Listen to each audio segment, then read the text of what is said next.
سلامێک بە بەرزایی ئاویەر پێشکەش بە ئێوە بینەرانی خۆشەویستی پرۆگرامی ئاراستە هیوادارم کە خاص بن و ڕۆژ و ڕۆژگارتان بە خۆشی تێپەڕکەن.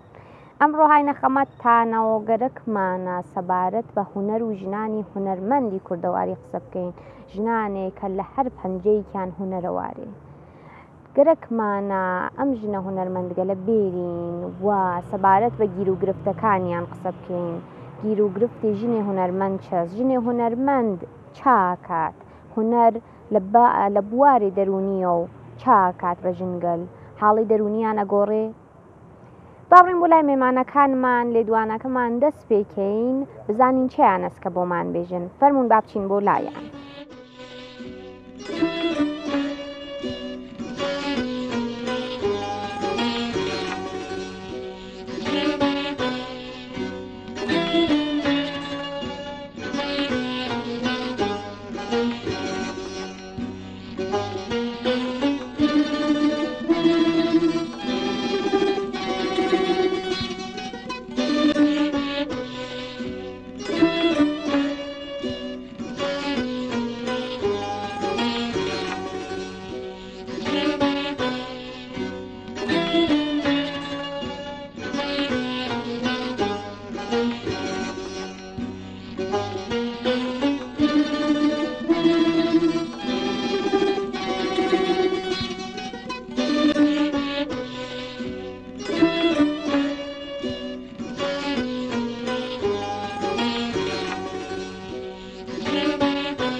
پرۆگرامی ئاراستە ئێستاینە خەمەت خاتونە هونەرمەندێک ژەنیارن، نگارکێشن، چەند ساڵێکەوە ماوەیەک فرست دەرگیرێ ئەم کارنەوە مەشغوڵ بە نەقاشی کێشانن. با فرەتر خۆی پێتان بناسێنێت. بەخێر بیت خاتون. سڵامەت بن، مەمنونم هەم لە خەمەتانە. پڕە خۆشحاڵ بووم. زەحمەتماندا پێتان بەخێران گالێریەکەی خۆتان. ئێرە گالێری خۆدە خاتون نگار خاتو نەساز و با ماوەیەک ببێن خۆشی قسە بکات. خاسی خانم سلامت بن، مەمنونم. بەخێرات نیسەرچاو. من نسا نەخشبەندیم، متولد ساڵ 76م لە شار سنا لە حاڵ حەزرا دانیشتووی ترماخرێزی شناسیم وەلێ بەکارە نگارکێشی و وێنەگەری مەشغوڵم. کەی دەست بەکەی کرد؟ وەڵا کامی نگارکێشیەکە بە سورەت جدی لە ساڵێ 97 لە ساڵ 97 دەستم پێ کرد بەلای خانمێکەوە بەناو فایدیمە حەیدەری لە تارانە دەورەمدی. وایتر بە مرور شڕۆم کرد خۆم کارکردن. هەر لە مناڵیە حەزۆ پێ کردیە؟ بەڵێ لە مناڵیە و اتفاقاً بۆ هونەردووەکانیشم ئەو شتە ئێژم کە مناڵترن کە ئەو ئەنگیزە واقعاً ئەو عەلاقە لە مناڵیە و هەزیانە من بەعزە وەختێ پێش هات کە ساعت مثلا دوو کە هیچ کەسێک نەوە مثلا لە دەرەوە دائنیشتم تازا هەفتۆی شێوارە کەوا تاریکی ئەکرد ماشینێک مثلا دانیشتم توێشان بگرەوە ئەم کێشە ئەو عەلاقە هەر بوو منتا بە سوورەتی جدی ساڵ 97 دەستم پێ کرد بە کارێ چێهرەیە سیاق قەڵەم هایپەرڕاڵ و تایسا هەن لە خەمەتانە فرەخاز عالی بوو. ئەم کارە بە سیاق قەڵەم ئەنجام بوو. بەڵێ ئەمە کاردان لە هونەرجووەکانمانە چونکە احتماڵاً لە یەک مانگی ئایندە نمایشگامان بێت خۆمە هونەرجووەکان بۆ نمایشگا خەریکە ئامادەی ئەکات کە نیمەتواویشە. بعد جالبەوەی کە ئەم هونەرجووە دۆرەکەی کامڵ نەکردە، یعنی ئەو عەلاقە و ئستعدادی هەست فرە واقعاً عەلاقەمەندەکە. هونەرجووەکانتان کۆلەن کەنیشکن؟ نا فەرقی ناکات. تەبعیض جنسیەتی قایل لە چه تەمەنێکە هونەرجووت هەستا؟ وەڵا بە سورەت کۆلی لە 5 ساڵەوە تا فکرەکەم گەورەترین هونەرجووم 40-50 ساڵیان بێت منتا سیاق قەڵەم 11 ساڵ بەرەوبانتێکیانە کارەکەن ئەوان کودە کارەکەن لە 5 ساڵەوە هەسریان لە مناڵێک کە تازە خەریکە فێر نەقاشی کێشان و نگارکێشیەوەی چه فێریانەکەی لەو تایمەشی چۆن بیشتر 4-5 ساڵ بیشتر ئەوەی کە عەلاقەکەیان بە نەقاشێکە حفز بێت و زەدەنەوەن لەسەر ئەو کارە بمێنن وەلێ کەم گەورە بن لەسەر شناختی ڕەنگەکان تەرکیب ڕەنگەکان بە سوورەتە میدادڕەنگی بیشترتێکیانە کارەکەم منتا 11 ساڵ بەرەوبان سیاق قەڵەم کارەکەین. ئەلبەت هەست لە هونەرجووەکانیش کە ژێر 10 ساڵە ئەو عەلاقەیە بووگە و ئێستادادیە بووگە لە 8 ساڵە سیاق قەڵەمێکیا کار کردەوە جواویشی داگەسە. دروسە خاتون ساتۆ فەرمووت لە 97 شڕۆم کردە خۆت پێت خۆش بوو لە ماڵەوە بەریان نەگرتنا ئەمە چۆشۆن هوەر مە چۆشۆن نگارکێشی بڕۆشۆن کارێکە پۆڵی تیابی نازانم بەشتەگەلێک وەکو پزیشکی و ئەمانە کە دایک باوکە زیاتر حەزی پێەکەن منداڵەکانیان بەرۆشۆن ئەوە بچن ئەم کێشەتەنەوە وڵا تا حدودێک بۆ چەنە چۆن من ڕشتەی دەبیرستانم تەجروبی بوو و تەبعەتەن کۆنکورە تەجروبی چۆن لە تیسوشانی شابووم ئەو فەزای پزیشکیۆمانە فرەفرە بوو وەلێ لە کنارە کۆنکورە تەجروبیەکە کۆنکورە هوەریشمدا منتها چۆن ئەو جوڵەیە کە گشتی معموڵەن ئەیژێت لە کنارێ دەرسەکە تا هوەرەکەش ئەدامە بە بۆ باعثەوە کە کۆنکورە هوەرەکە فقط مەرحلە وەڵەکەی شرکت بکەم منتها لە کناریە بە عەلاقەکە کەیسە لە تەڕاحی و عەکاسی و موسیقیەکە بووگە ئەدامەم داگە بە تەجروبێکیش دروستە عەلاقەکە بۆ ڕشتە زیستەکەم لەمە دوا کەفتیتە ڕێگە و ئاوا کارت کرد کارەکانتیاندی لە ماڵە و لەمە دواچیانوت بۆ چەند ئەوڵیش حمایەتیان کرد منتان نەبوانوانە کارە ئەسڵە بەوانە فەرعی لە کنارە دەرسەکە شروعەکان مقدارە سەخت بوو یانە من ئەوڵین حرەکەتێک کە دام لێ کەمێ بە ترسیشە و وەقیقەتی شروعەکەی پێیجی ئینستاگرامی بوو کە کارەکانم لێنە تەمرینەکانم لێنە ئاپلۆد بکەم و بعد وردەوردە اتفاقاً ئەوەی کە ئاموزش دابنم و مەگالێری دابنم ئیدەی مەمانم بوو ئیدەی دایکم بوو کە خۆیشی اتفاقاً ئەوڵ پێیگیر بوو و من هەر ئەموت کە نەمۆدەتێکی تر لێ بگسەرێت ئەو ترسمە بوو لە دڵماکە نەکۆنت نەتوانم و نەکرگێت بووم وەلێ ئەوان تر بیشتر ئیسراریان کرد حمایەتیان کرد حەزی کرد وەڵاوەتی ئیسە هوەرێکت هەست لە ئەو هوەرە بەهرە بووە ئیسفادەی لێ بکە ئەعتماد بکە بەخۆت قەتعاً ئەتوانی کە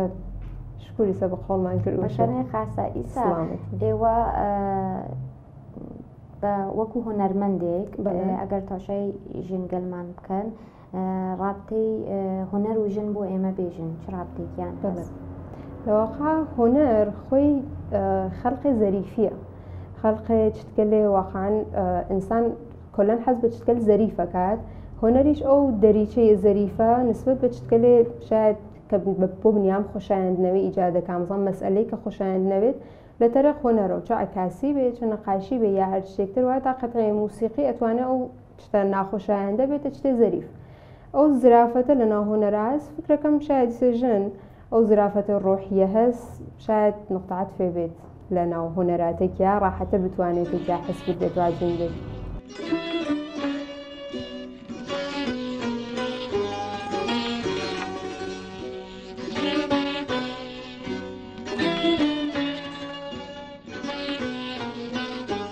ئافرەت لە بواری هوەریدا ئامادەبوونێکی قوڵ و فراوانی هەیە کە ڕنگدانەوەی سمبولی ژیان و سروشت و جوانی و خۆشەویستیە لە چەندین سیفەتی هەمەڕەنگ پێکهاتووە کە تێکەڵاو دەبێت بە ئایدیای هوەری و چەندین لایەنی جوانی دەردەخات لەگەڵ ئەمەشدا ڕۆڵی ئافرەت لە هوەردا تەنها ئامادەبوونێک نەبوو وەک ئایدیا و سمبولێک بەڵکو زیاتر بربڵاو بوو تاوەکو ئافرەت بوونی خۆی بسەلمێنێت لە بواری گەشەپێدانی هوەر و داهێنان ئافرەت بووە هوەرمەند ئەدیب بەرپرسێکی کاریگەر لە پرۆسەی هوەریدا ئەمە ژوامان لێ دەکات بۆ هەوڵدان و گەڕان بە دوای تێگەیشتنی بوونی ئافرەت لە پرۆسەی هوەری و گفتوگۆکردن لەبارەی ڕۆڵی کاریگەری ئافرەت و سەلماندنی خۆی وەکو لایەنێکی کاریگەر لەم بوارەدا ئافرەت هاوشانە لەگەڵ خەیاڵ و داهێنان و ڕنگ هەروەک وێنەیەکی بەپێز و جۆرا و جۆر ئافرەت ڕەمزی خۆشەویستی و بەردەوامی ژیان و دایکایەتی و پەروەردەی دروست و ویستن و گەیشتن بە باشترینە ئافرەت نوێبوونەوەیە کۆمەڵە هەستێکی تێکەڵاوە لە هەمان کاتدا بابەتی سەرێکی کۆمەڵگەیە لەبەر ئەوەی جەستە و ڕوحە لەبەر ئەمەش دەربڕین لەبارەی بوونی ئافرەت لە پرۆسەی هوەریدا پێویستی بە بیرکردنەوەیەکی قوڵ و ئاسانی دەربڕین و بەهێزی لە بەکارهێنانی سمبولدا هەیە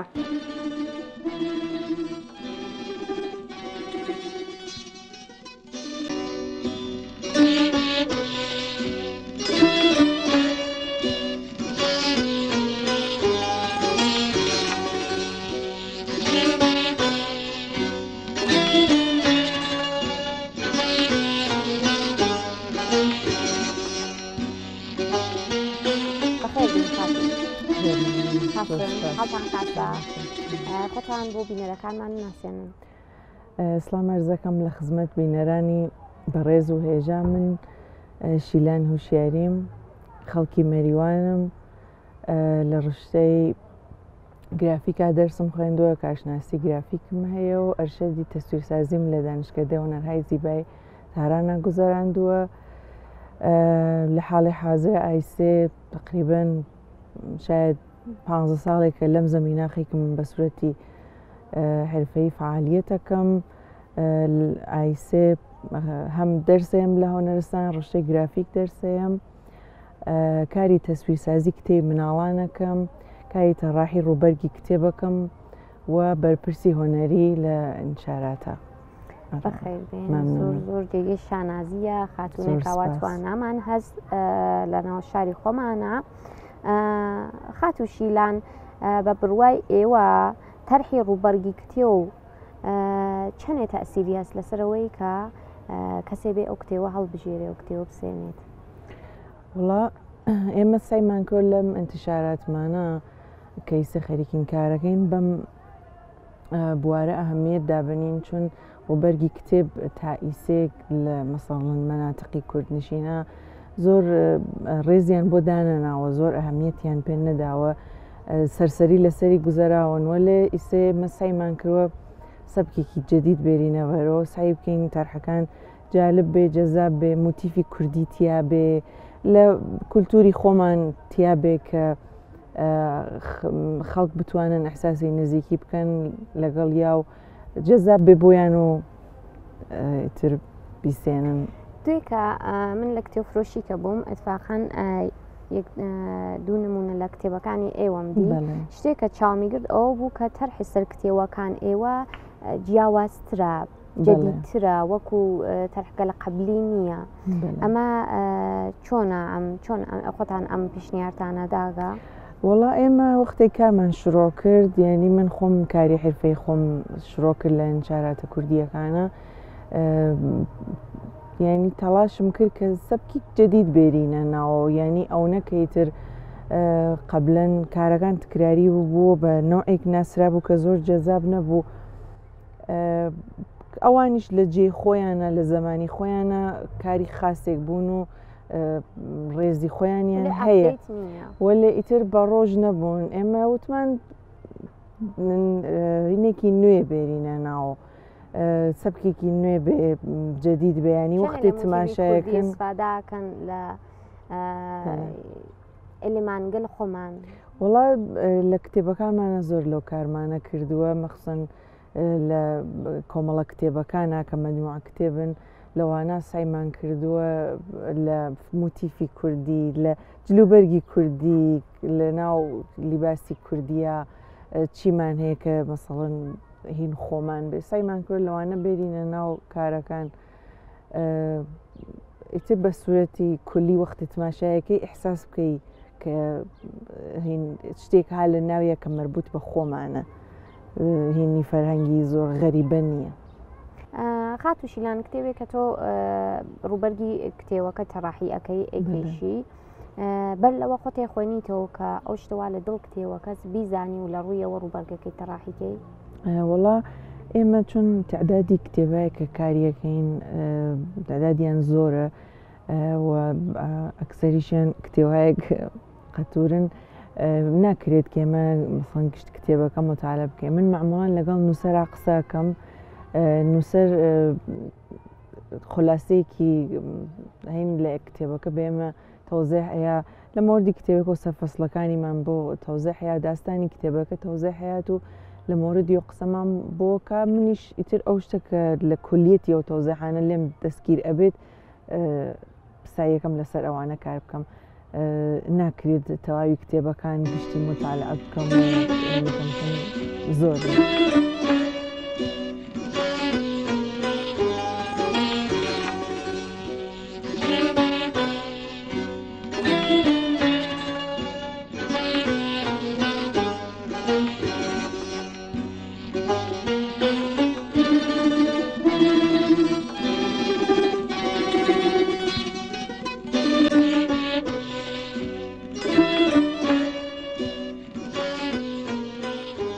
جێگەی ژنانی هونەرمەند چۆن ئەوێنی ژنانێکە لە ناو کۆمەلگای ئێمە کاری هونەریەکەن، ئیسە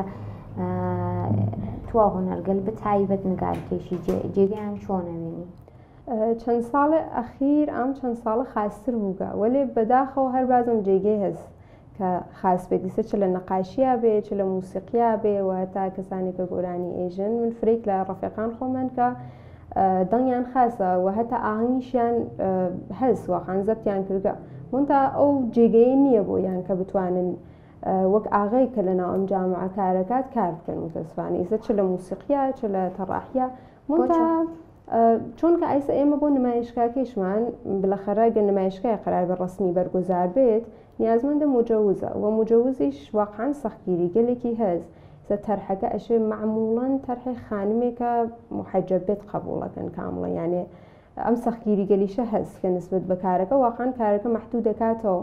مەخسوسەن ئەگەر ژێر نەزەر جێگەگەلە ڕسمی بێت پێشبردەکارەکە تا بۆ مجەوزێک کەسێکە گەرێکە تەدریس بکات مجەوزی پێبن باز ئەویش سەختگیری هەست بۆ خانم مەخسوسەن یەکێ سن و ساڵە و ئەگەر شتوانەکەم اطلاع دقیقم بێت یا ئەشێ 28 ساڵ بەرەوبان من خانم بن یاشە متەهل بن تا مجەوزتان پێبن کە بتوانن ڕسمی ئەگەر شتوانەکەم هەمچین شتێکە منتا ئەو محدودیەتە نازانم حقیقەتی دەلیلی بۆ ئاغەگەر فکرەکە محدودیەکە کەمترە وەلێ بۆ خانمگەل ڕێزێک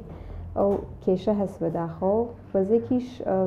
ئێتماد و باوەڕەکە پیان کەمە کە شاید سە تۆ خانمی نەتوانی ڕێگەکەت سەخت بێ ئەو مشکڵەکە ئەو مەسیرەکە ئەچی مشکڵاتێکی تیا بێت وەلێ واقعاً بلەخرە بنیان بازێکت زاتیە کە لە دەروون خۆیان بتوانێت ڕیسک بکات سە هەر کەسێ ممکنە 10 نەفەر یا هەر چەند نەفەرێک کاریش ڕۆ بکەن منتا ئەو شتێکە لە ناو وجودیان نابێ ڕیسک پەزیر بن بتوانن ئێدامەی بن کارەکە لەسەری بمێنن ئەوە باعثەوەی کە ئینسان بتوانێت بەردەوام بێ لە ناو ئەو کارەوەخان چون لەخەرش کەس بەرەو ئەگەرگەرێکی بچێت و مەفەق بێ ئێشێ جیا لەوەی کە تەلاشی بۆ بکە ڕیسکیش بکەوە لە پاشیە بێسێ تەلاشەکانی ئێدامەدار بێت مستەمەڕ بێت بەڵێ واسا چونکە هیچ موفەقیەتە واقعاً بدونە شکست نەوگە بلەخەرە بنیام بە چتگەلێک ئەخوات کە شاید ناومید بێ من خۆم ئێرەمە ساڵی 99 دانیا بۆ ئاموزش وتانم بێژم تقریبا 6 مانگی ئەوڵی هیچ اتفاقاسێ نەکەوتووە من بعدەست فکرەکەم 4-5 مانگ ئەوڵین هۆنەر جومعات سەبت ناویگەن 4-5 مانگ فقط خۆم لێرا بووم نەقاشی مەکرد وەلێ ناومیدی هەست بلەخەرە ئەتوانن بێن لێرە ئاگاداری بەڵێ سریە ئەوڵ ئەخلاڕسانی کەم کەریسە هەر لەم ئەترافە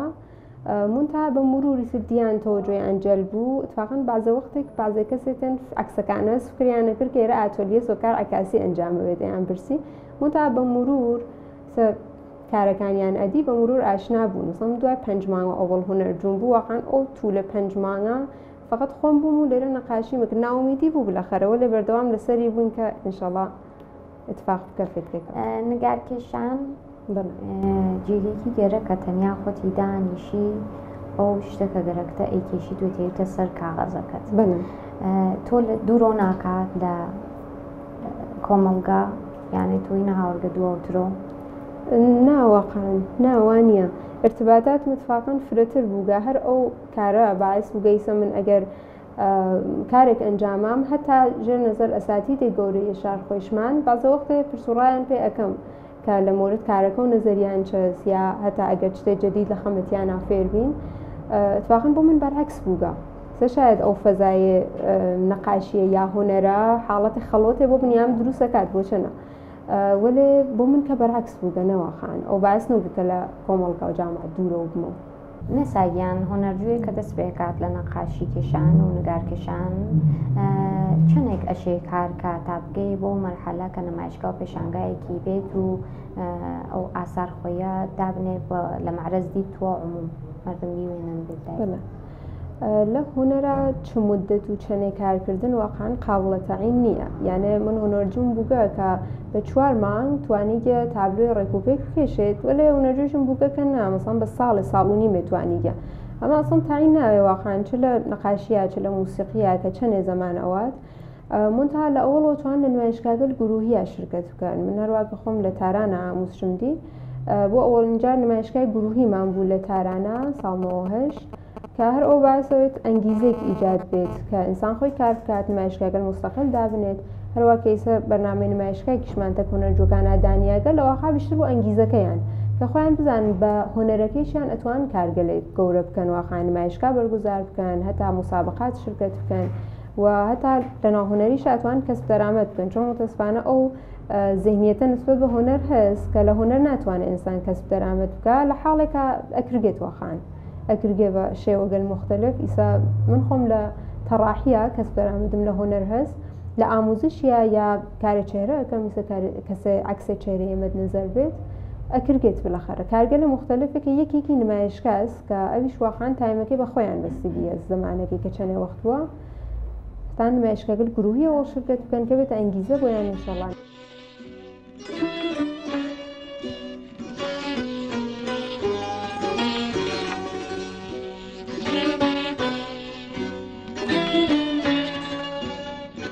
ڕەنگە گفتوگۆکردن و دیاریکردنی سنووری دیاریکراو بۆ کاری هوەری لای ئەفرەت بوو بێتە پاڵنەرێک بۆ برەودان بە خودی خۆی و بڕیاردان بە دروستکردنی ڕۆڵێکی کاریگەر بۆ خۆی وەکو داهێنەرێکی کاریگەر بۆ چارەسەرکردنی وێنە و خەیاڵە هەڵچۆکانی کە دەربڕینێکە لە کەسایەتی خۆی چەندین ڕێگای بۆ خۆی دیاری کرد تاوەکو داخلی کۆمەڵگە بێت چونکە ئافرەت خاوەن بڕیار و بۆچوون و فکر و جوانیە توانی دیدگایەکی تایبەت بە خودی خۆی هەبێت لە هوەردا و توانی قوتابخانەیەکی هوەری تایبەت بە خۆیدا بمەزرێنێت کە پەیوەست بێت بە کەیسی ئافرەت بێ ئەوەی کە ژینگە و دابوونەریت و ناسنامەی خۆی فەرامۆش بکات توانی ببێتە سەرۆک و نوێنەری وڵات و پێشکەوتوو بێت لە بواری هوەری و هاوشانی پیا و کار بکات و بیر و ئایدیای داهێنەرانە بەدەست بهێنێت.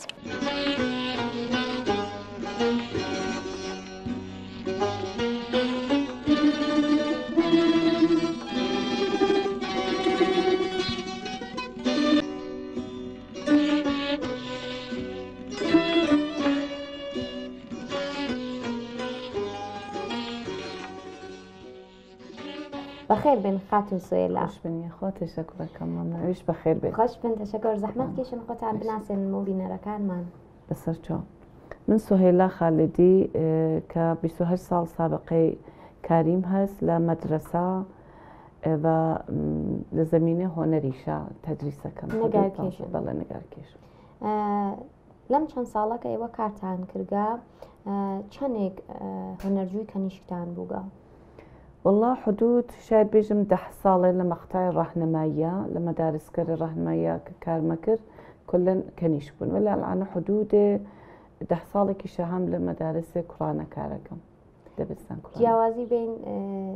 تەفەکوری کوڕەکان و کەنیشکەکان ئەوێن چۆنە؟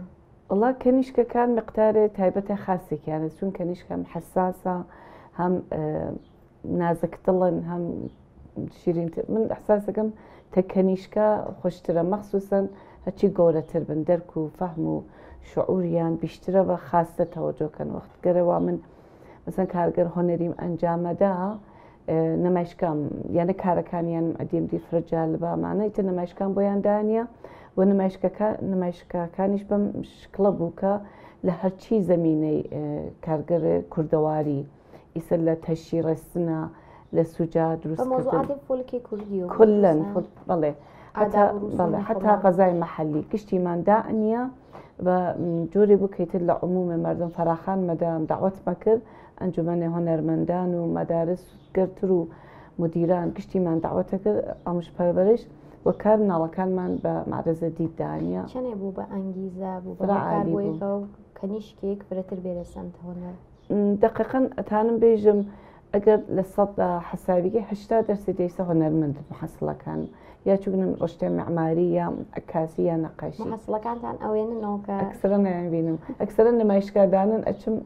ئیتر نازانین باوەڕ کە چەنێ خۆشحاڵم کە بۆ سەردانی نمایشگاکان 100% ئەرە یا لە ئینستا کارەکانیان نەبینم کە بینم ئەکسرەن هەر شاگردەکان خۆ من ئێوە سەبکەی کارەکەن لە نگارکێشی بەخوا بیشتر کۆپی کارم کردگا ڕعال کارم کردگا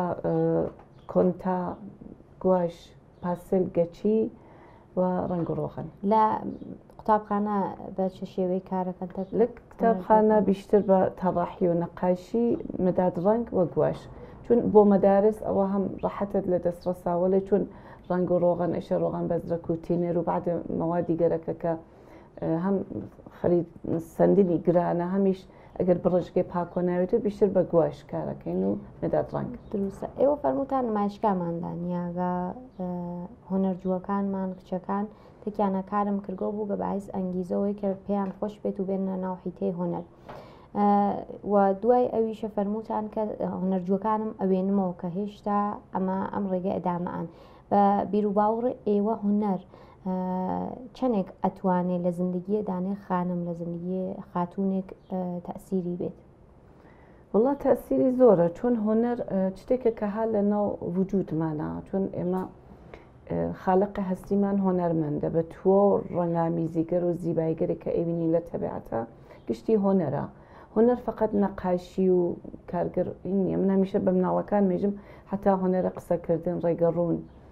غەزا خواردن معاشرەت گشتی هۆنەرە ئەشە هۆنەرت بێ بتانی خۆت ئێرا ئەبیت ئەیسەشە تۆ هۆنەرمەند بیبتانی بیتە یەگوویەندە کە بتانی تەکمنە ئرتبات بگری بە ناو جامعە مەترەح بیت هۆنەری گەرەکە هەر شتێک هۆنەر خاص خۆیست بە واقعانیش هۆنەر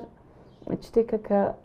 زاتن ها لە وجودە گشتمانە فقط چۆن پەروەرشی بین چۆن تربیەتێکین لە چۆن تاین خۆمان معرفیکەین کە لە چه بوارێکە خەریکین ئەبینە هۆنەرمەند. جێگەی ژنانی هۆنەرمەند چۆنەوێنن لە پارێزگای خۆمان؟ وڵا ئەو جۆرە کە ئینتێزارمان هەست متاسفانە وانە یعنی بە هۆنەر ئەو جۆرە بەهانان مەخصوسن لە ناو مەدارسە بارها من مەقالەم نووسیگە لە ناو مەدارسە ئەنجومەنە ئۆلیا ئاعترازم کردم مثلا من بووکە لەسەر کلاسا بووگم ساعت قبلی ڕیاضی بووگە ساعت بعدی هۆنەرە چون ئێمە تەکسەنگێکمانست بعد ئۆلیا هات کە درگاکەی باس کردوت کە ئەی معلمەکە نییە يعني من بعنوان معلم قبول ناكن بعنوان مامۆستای میان قبول نییە فقط درس بۆیان مهمە وەختی لە جامعی کە ئەرزش و بەهانان بە هۆنەر و بەعنوان درسێک پیشە پا ئوفتادە کە بێت و نەبێت هەر جۆرێ بێت ئەگوزارێت ئێمە نمرە ئاین ئەوان بۆ دیدۆ تماشاکەن خۆب ئۆلیایش هەر بۆ شکڵە بەها نادرگێ لە جامعی ئێرانە منزورمە ولی خۆب لە کشوەرگەترە نا ئەو شتێکە مەدە نەزەرە هۆنەر و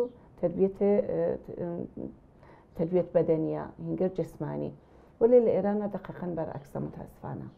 ئایا ڕشتەگەلێ هۆنەری کارگەلێ هۆنەری لە حاڵ حازرە لە ئێرە ئەتوانێت معیشەتی دانەی ژن بخاتە ڕێگا لە بوارێ ئابووری چۆنێ ناتوانم منە الآن خۆم بارها گەرەکم بگە مەسەلەن تایمێکدانم بۆ ئاموزشکا دێونە پڕ هەزینەس ئاموزشکاوە ئەو جۆرە کە بەها پوڵ ئەن بۆ مەسەلەن دەرسی ڕیاضی علوم هیچ وەخت بۆ نەقاشی ئەو هەزینە ناکەن خانەوە دەگەر کە بتانێ ژنێک بتانێت لە ئەمورێ نەقاشی و هۆنەر و ئیسە لە هەر کارێک بتانە خەرج خۆی دەربێرێ نا بۆ شکڵە دەی بۆ چاواسە بەبیرەوە هەرەوەی کە نظامێک ئاموزشیە لە ڕۆژ ئەوڵا ئەرزش قایل نۆگن هەر بۆ شکڵە هاتکەبان دروستە مەگەر کەسێک تایبەت خۆی علاقی بێت موسیقی کارەکە ئەکاسی کارەکە ئەوانە تایبەتە ولی کەسێ گەرەکی بێت لە شتی ئاموزشیە بڕێتەبان ئەسڵەن ئەم شتێکمان نییە.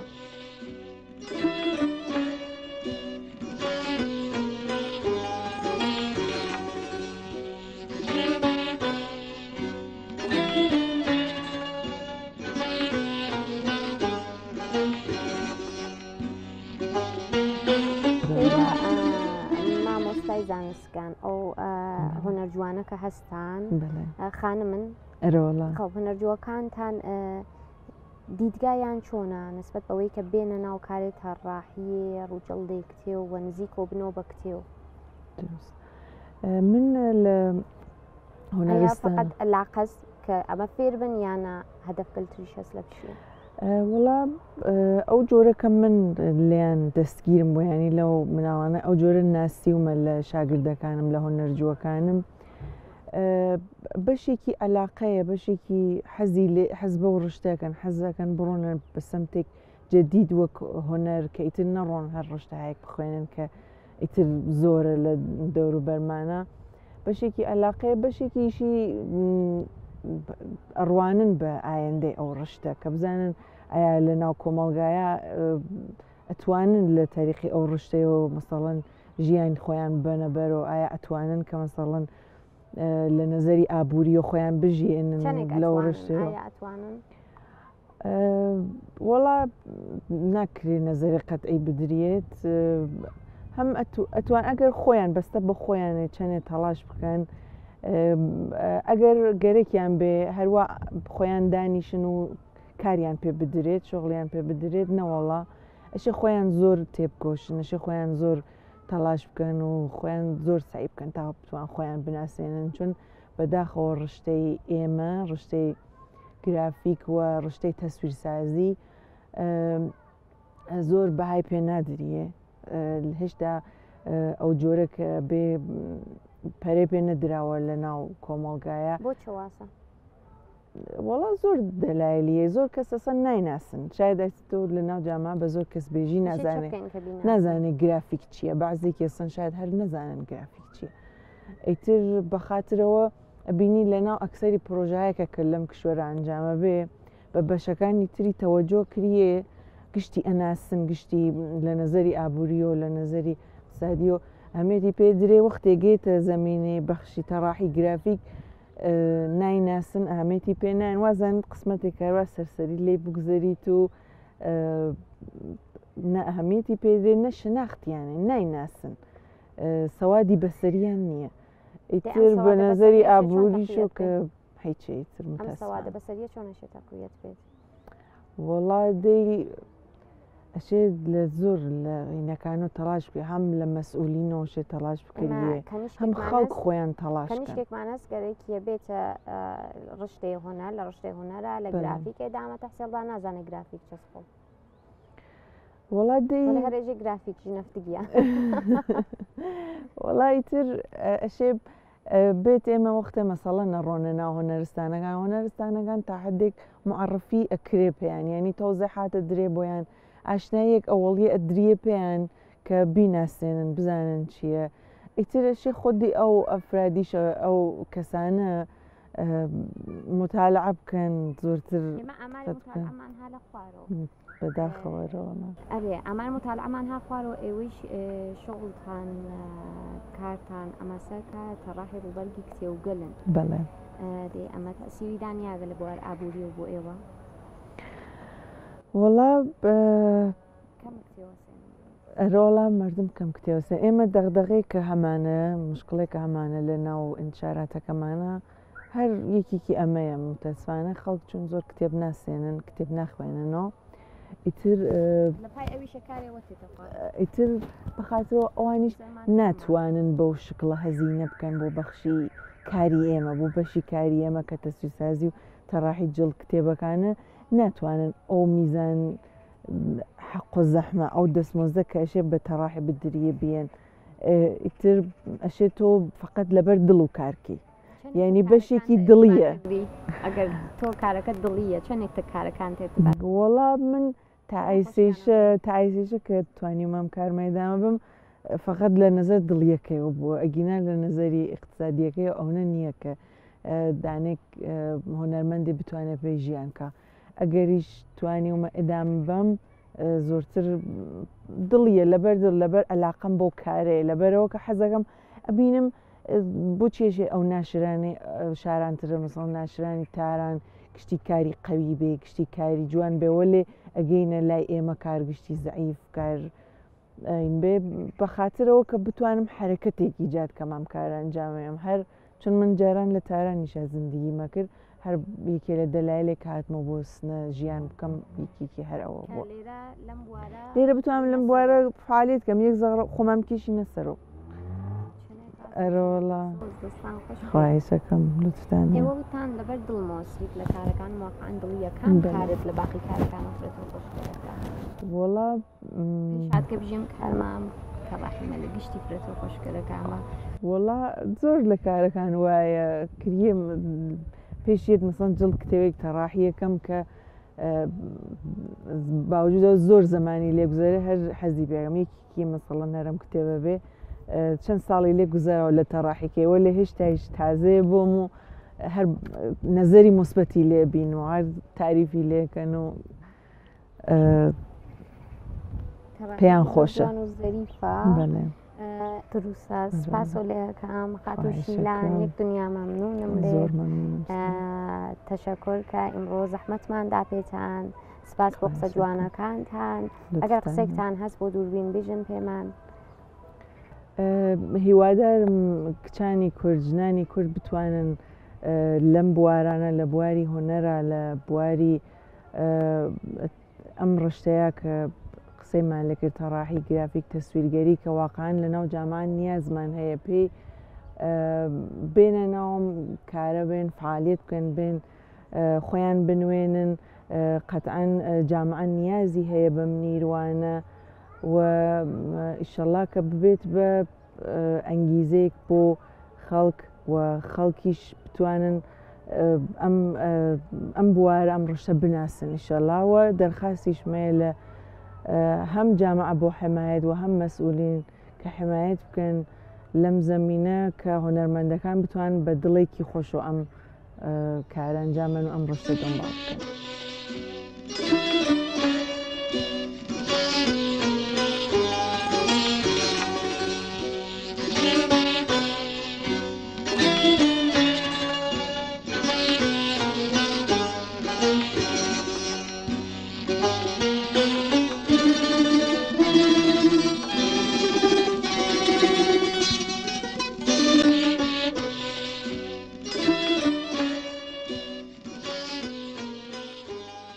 ژنانی هونەرمەندی ئێمە فرەفرن ئیسە لە هەرچی بوارە شعرا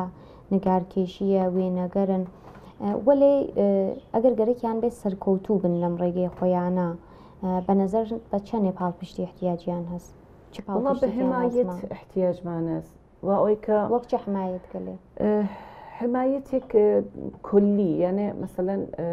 بە فەرزاستا چەندانە خانمن لە چەند زەمینە گەرەکیان بێ کار بکەن خب ئەمانە حمایەتیان گەرەکە هەم مادی هەم معنەوی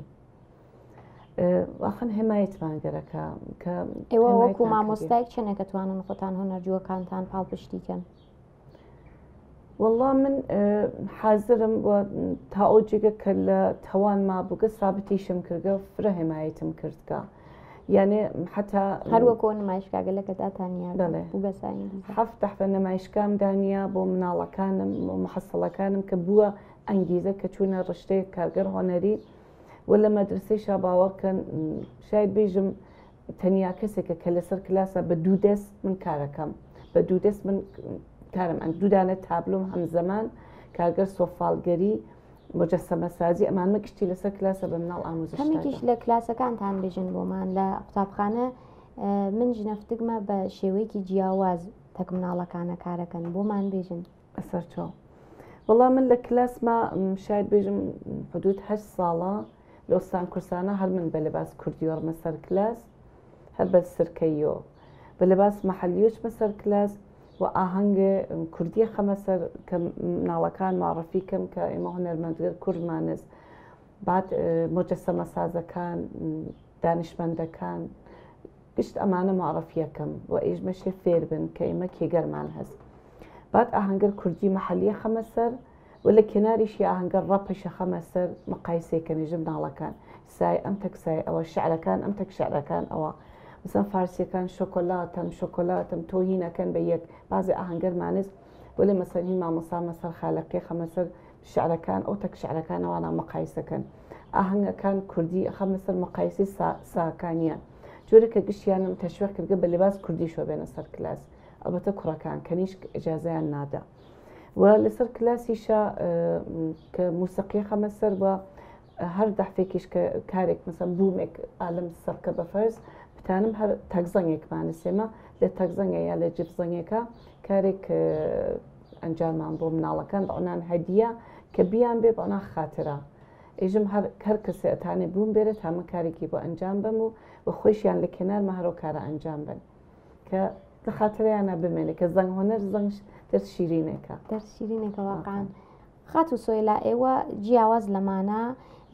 فرەتر لەمەی کە ئایسەوتان تێکۆشانتان هەست لە ناو قوتابخانەکانە کە مناڵەکان ڕووبێرن بەرەو هۆنەر و لێ لەزەت بووان شتگە لێ جەدید فێر بن بۆمان بازم فرەتر بێژن بەسەر چۆ وەڵام من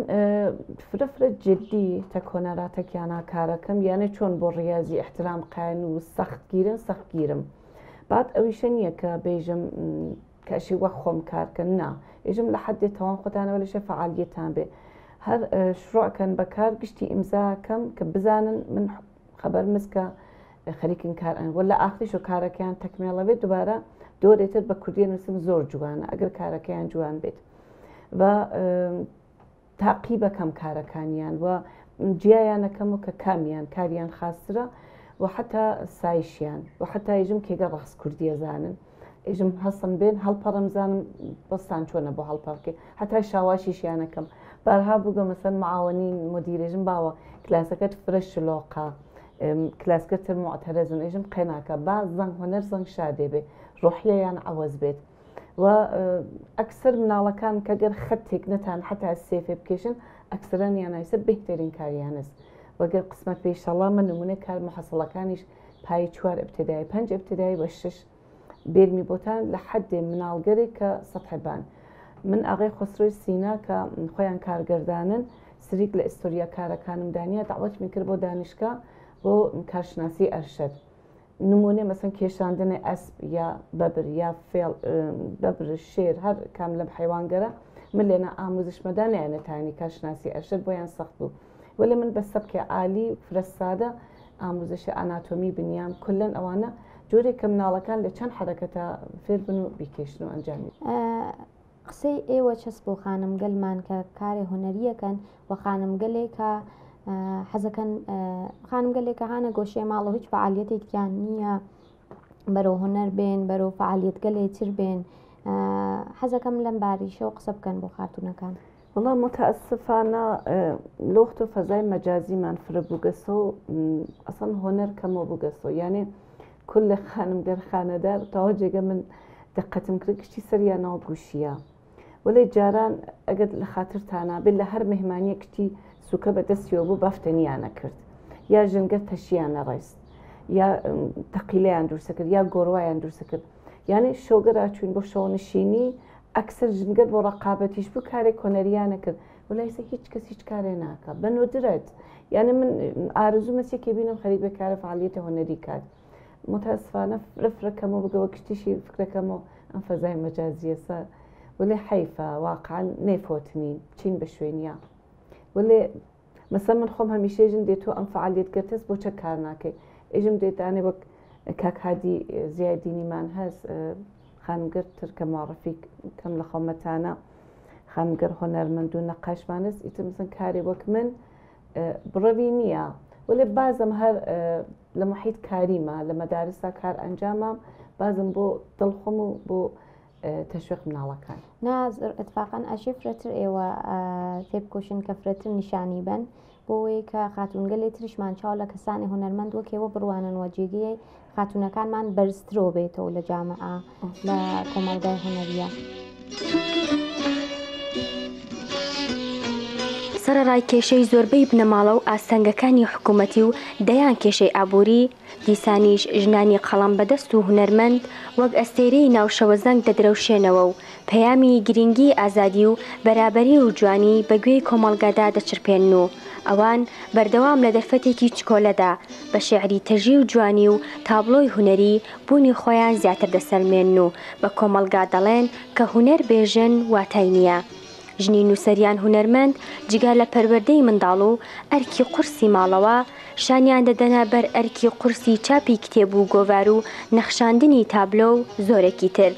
کە ئەوە لە وڵاتێکی وەکو ئێران و ڕۆژهەڵاتی کوردستان نەک بۆ ژنان کە بەشێکی زۆریان لە بواری ئابووریەوە سربەخۆنین بەڵکو بۆ پیاوانیش قورسە. بەڵام دیسانیش ساڵانە ژنان لەو بەشەی نیشتیمان چەندین بەرهەمی بە پێیزیان چاپ دەبێت و جگە لە دەیان و سەدان تابلۆی ناوازە و گۆرانی و سینەما لە دەیان ژانێری تر چالاکن و جێپەنجەیان دیار و بەرچاوە.